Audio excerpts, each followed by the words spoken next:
اصلوها اليوم بما كنتم تكفرون اليوم نختم على أفواههم وتكلمنا أيديهم وتشهد أرجلهم بما كانوا يكسبون ومن نعمره ننكسه في الخلق أفلا يعقلون وما علمناه الشعر وما ينبغي له أولم يروا أنا خلقنا لهم مما عملت أيدينا أنعاما فهم لها مالكون فلا يحزنك قولهم إنا نعلم ما يسرون وما يعلنون قل هو الله أحد الله الصمد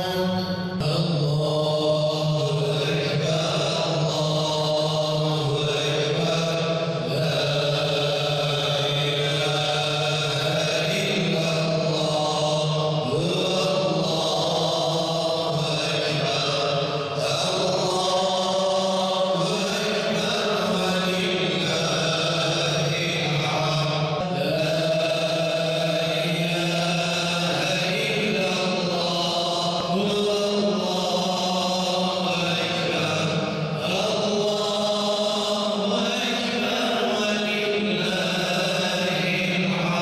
قل أعوذ برب الفلق من شر ما خلق لا إله إلا الله هو الله أكبر الله أكبر ولله الحمد الله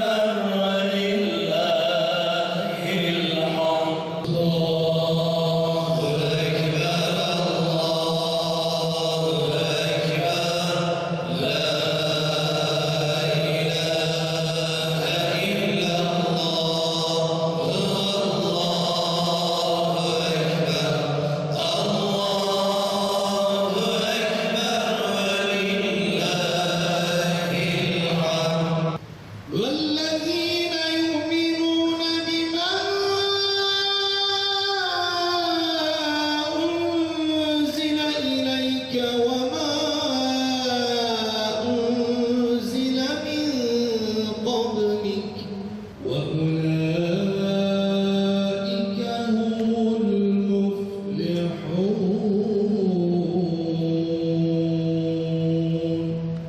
100 yıl bu toprakları vatan edişimizin arkasındaki düstur, arkasındaki güç bu güçtür. Gaza meydanlarında kimimizi gazi yapan, kimimize de şehadet şerbetini içiren ruh, nurdur. Onun için gazilikte, şehitlikte dini bir kavramdır, Kur'ani bir kavramdır, İslami bir kavramdır. Şehadet için Cenab-ı Peygamber Aleyhisselatü Vesselam peygamberlikten sonra en yüksek mertebedir diyor. Ve Kur'an-ı Kerim'de şehadete rızıklandırma olarak bakıyor Cenab-ı Hak. Rızıktır. Herkese nasip olmaz. Herkes ayrı bir rızkı vardır. Şehadet de bir rızıktır. Onun için büyüklerimiz hiç değilse 40 güne bir Müslüman içinden geçirmeli. Ya Rabbi bir sefer olsa da şehit olsam diye. Ama bu şehitlik mertebesinde herkes nasıl olmuyor? İşte 15 Temmuz'da bu şehadet destanlarının yazıldığı gaza meydanlarından biridir değerli arkadaşlar. Allah ruhlarını şad etsin, şehadetlerini makbul etsin. Şehitlerimizin bize emanetleri var. Aslı haklıdır. Bize kuşanır. Evet, analım. Yâliler, Fatihalar, Yasinler, Tebarekeler, Hatmi Şerifler indirelim. Ne kadar edirsek azdır, o ne kadar olursak azdır. Onun için biz dünün tefekkürünü yapacağız, yarının planını yapacağız. Şehit olan şehadet mertebesine ulaşmış gitmiştir. Gazi olan o şerefi, o onuru kazanmış, kesmetmiştir. Maddi manevi miras da onlara bize bırakır. Cenab-ı Hak bizi miras hediye eylemesin. Yine ve fikra ile hamle ve ile ونفات القرآن العظيم اللهم احفظنا فإنك خير الحافظين يا حفاظ اللهم اغفر ذنوبنا فإنك خير الغافرين ya Gaffar. Bizi tut, bizi koru, bizi kavra ya Rabbi. Bizi kimsesiz, sahipsiz, sensiz bırakma Allah'ım. Ezan camilerimize haç diktirme Allah'ım. Ezanlarımızı susturtma Allah'ım. Bize her iki dünyada da iyilikler ve güzellikler nasip et. Hür olarak yaşadıktan sonra esaretlere düşürme ya Rabbi. İllerini, zekalarını ilim, irfan, hikmet nuruyla doldur ya Rabbi.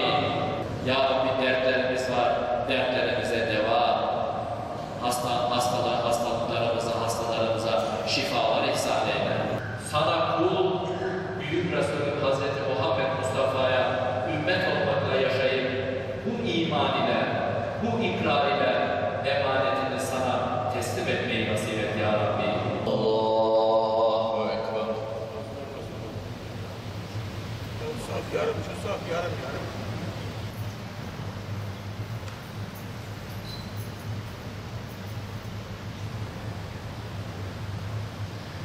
Allahu Ekber.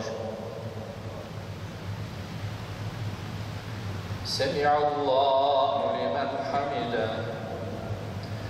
Allahu Ekber. Allahu Ekber. Allahu Ekber.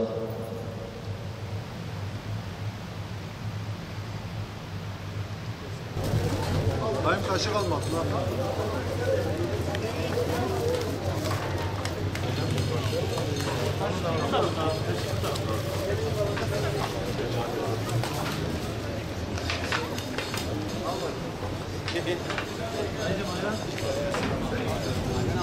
Ayağım var mı şey?